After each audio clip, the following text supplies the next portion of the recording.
Did Willie Pep die in the ring or something? I don't believe that so. name stands out to me for some reason. I don't believe so. Okay. Benny Paret died in the ring. Benny Paret was killed by Emile Griffiths. Emile Griffith beat him to death in the ring after Benny Paret teased him for being gay. He kept talking shit about him being gay. And he beat the shit out of him? He beat him to Oh, death. was he gay? I believe so. I think that was the rumor. Wow. He beat him to death. Great rivalries are possibly the most engaging aspect of any form of sport. Two opponents that are locked in an ongoing feud. Two teams that are constantly jockeying for position and bragging rights. There is something about a pair of equally matched competitors that appeals to even those who don't necessarily watch any form of sports. A good rivalry can break out of its native sport and make its way, battered and bruised, into the mainstream media, even onto the screens of those who would normally never have an interest. In almost all cases, this is good for the sport. However, sometimes an intense rivalry can lead to mainstream coverage for all the wrong reasons. Sometimes bad blood and ill feeling can go from elevating a contest to dragging it down into the gutter. And just occasionally, it can be so bad and the backlash so severe that it threatens the very sport itself. Today we're headed back to the 1960s in the world of boxing, a landscape that would be almost impossible to recognize compared to the sport it is today, long before the advent of multi-million-dollar purses. In a time where pay-per-view on satellite TV was the sort of thing a science fiction writer would dream up. In a time when the norms of the sport were much different than they are today.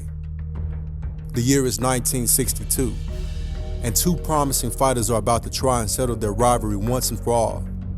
The reigning champion is Benny "Kid" Paret, a 25-year-old fighter from out of Cuba with a record of 35 wins and 11 losses. He had taken the welterweight title from Don Jordan in 1960 and was renowned for his ability to endure damage and take punches only to fight back and eventually carve out a victory for himself.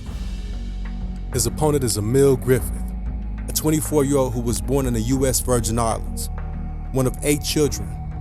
He moved to New York at the age of 12, a promising fighter who was tearing through everyone that was put in front of him. He was favored by the bookies going into what would be the men's third encounter. Paret had been the champion and faced up against Griffith in April 1961 for what was his very first title defense. Griffith got the better of him via knockout in the 13th round after dominating the fight. Paret would reclaim the title at the end of September that same year, albeit via a disputed split decision. This set the two men up perfectly for the deciding match, each with a loss to the other and something to prove. Both men determined to prove that they were the one that should wear the welterweight title, and neither willing to give it up without a decent fight. On March 24th, 1962, they were headed to Madison Square Garden to settle their score once and for all, in front of a baying crowd and broadcast by ABC to the viewing public at home. In the build-up to the fight, there was more than the usual back and forth between the two. What had started off as a score to settle and a point to prove, turning to bad blood at the weigh-in. Paret was aware of some rumors that swirled around Griffith. The fact that he designed hats, had spent time working in a garment factory, and had his sexuality questioned on occasion. Paret decided to address this by touching him and whispering something in his ear.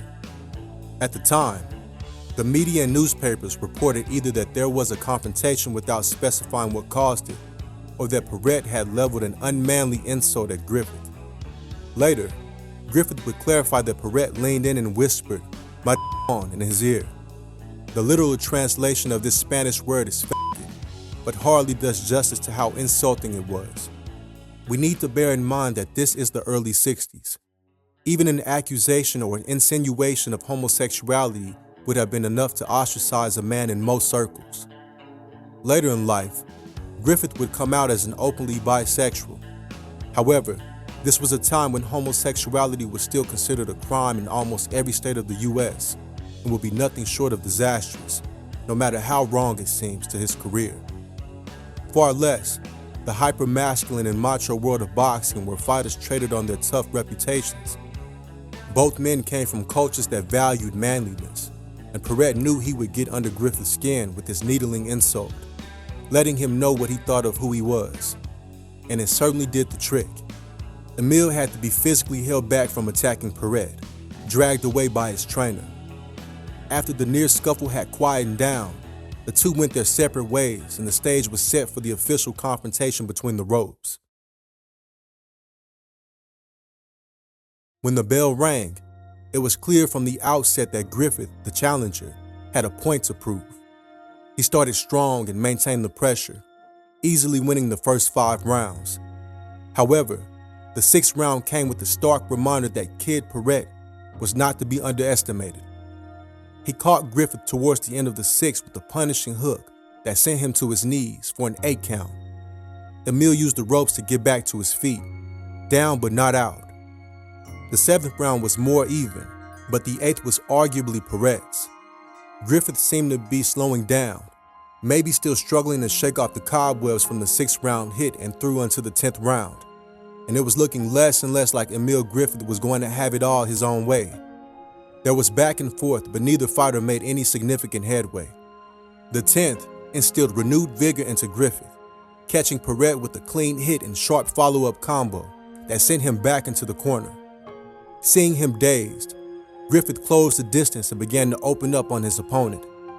Hit after unanswered hit came in from Emile's right hand.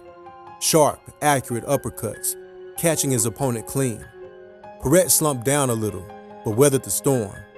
Neither fighter could make their mark on the 11th round. A fairly tame affair by all accounts.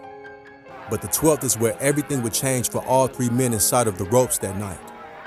Not long after the commentator had remarked that this was possibly the tamest round yet, Griffith again launched a clean right and sent his opponent into the corner once more.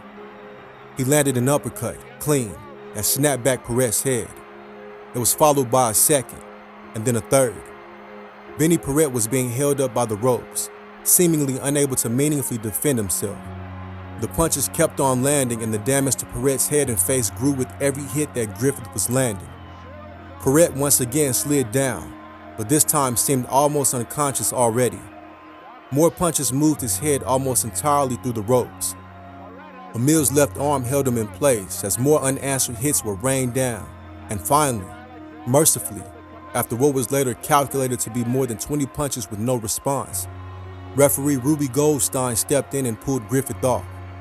Emile Griffith had won the 3rd fight convincingly, but Benny Paret hadn't moved from the corner and instead slid down onto the canvas, entirely unresponsive.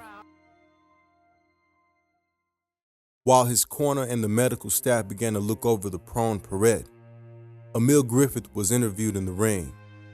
After all, he had regained the championship against his bitter opponent, one who had gravely insulted him.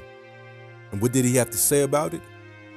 While he was initially happy with the result, the growing crowd around Paret and the lack of any response was beginning to draw the attention not only of Emile, but of the audience. The interviewer tried to seize the moment back by directing his attention to the instant replay. This would be the first time that slow-motion instant replay was utilized in a boxing match, or on television at all, and it was unfortunate to say the least. Emile watched in silence as he saw himself land blow after blow on that black and white screen. He saw, maybe for the first time, how soon after the barrage started that Paret was clearly unconscious. Every hit looked worse than the last, and it was clear to anyone that Kid Paret had been defenseless for most of it. Every impact, another sickening thud, and they just kept landing for what seemed like an eternity. Griffith had little to comment on the replay. He watched as his opponent left the ring on a stretcher, and the joy at winning his hard-fought match was suddenly replaced with the very real concern that he had done serious damage to Benny Paret. Paret was taken by ambulance to a local hospital where Griffith attempted to visit him and check on his condition. He was not allowed to do so. Despite trying for multiple hours, he was kept away. Medical staff did what they could to stabilize Paret and he slipped into a coma. As it happened, Benny Paret would never regain consciousness and would die in the hospital 10 days later. His cause of death was bleeding on the brain from the damage taken. This news devastated Griffith. and led to very tough questions being asked by the public at large. Many questioned the actions of Ruby Goldstein, the referee. Why hadn't he stopped the bout? Why hadn't he stepped in sooner to prevent this damage being done? Ruby was a respected ex-boxer and a seasoned referee. He gave a number of reasons to justify the delay in stoppage. He pointed to Paret's habits of taking heavy damage in fights, only to come back swinging and win. Even the fact that his head was knocked through the ropes at a point had seemed to the referee as a tactic, one he had often seen, that fighters used to avoid some of the more devastating punches. The instant replay of the final flurry with Paret almost lifeless on his feet led to calls for the sport to be banned outright. Griffiths was shouted at and insulted in the street, as if he had killed his opponent on purpose. When it was suggested to Ruby Goldstein that his late stoppage was the cause of the death, he had this to say: "No one is to blame. It's the type of sport it is. Death is a tragedy that occasionally will happen." The shadow of Paret's death loomed large over the rest of Emile Griffiths' career. He remained a promising contender and was in the conversation when it came to the best pound-for-pound welterweight fighters, even capturing the middleweight belt at one point. But something changed in him after this fight. He lost his killer instinct. It was as though he was afraid to try too hard to finish his opponents, opting instead to outbox and outclass them. He still managed a hugely successful career, marking his place as one of the all-time greats, but he never forgot that night in 1962. The same can be said for Ruby Goldstein. While his comments at the time were fair and measured, he later revealed that the incident had traumatized him entirely. He had lost sleep, and his health had suffered as he considered whether or not he had missed an opportunity to save the fighter's life that fateful night. The tragic tale of the fight between Griffith and Paret is one that has been reviewed and repeated many times. The first use of instant replay, unknowingly capturing a fighter's death, and it was a watershed moment for many reasons. Just sadly, not one that anyone involved would like to dwell on. Emile Griffiths passed away in 2013 at the age of 75. His cause of death was kidney failure. A man who held both the welterweight and middleweight titles. One who had suppressed his sexuality for fear of reprisal for many years. And one who at every moment that night in 1962 and onwards bitterly regretted having taken the life of his opponent in the ring.